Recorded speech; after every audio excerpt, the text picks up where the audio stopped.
I'm Bill Dewey, Director of Public Affairs for Taylor Shellfish Farms, and we're here at our Sandwich Bay location today.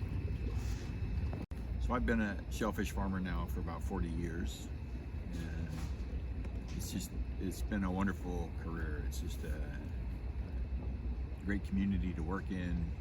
We work out in an outdoor environment, a clean environment, producing a wonderful, nutritious food.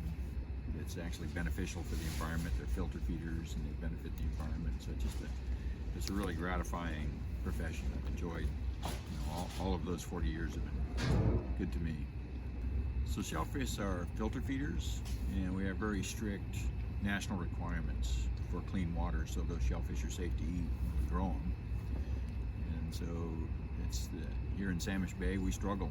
We've got some water quality issues in the watershed that impact it. So when we have rain events, the bay gets closed down for periods of time until those pollutants clean out of the bay and out of the shellfish. So a lot of the work I do in my job as Director of Public Affairs is working on environmental regulations to ensure that our water quality is good enough in our growing areas.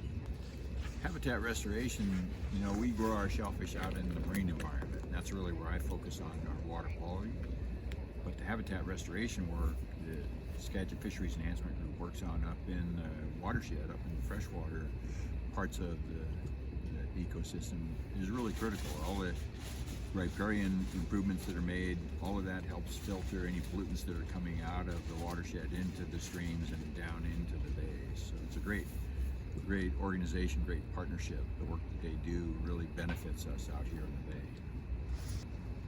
So when I started in the shellfish industry back in the early 1980s, we were losing growing areas left and right due to fecal coliform bacteria contamination. And been a tremendous amount of effort through the Puget Sound Water Quality Authority, and then it was called the Action Team, and now it's called the Partnership to clean up Puget Sound and restore it. And so things have turned around. There's been a lot of focus, thankfully for us, and a lot of it because of our industry's advocacy work. There's been a lot of focus on shellfish growing areas. So we've actually seen some improvements where a lot of other areas that they've tried to make progress have not been so good. Shellfish restoration has been on a positive trend.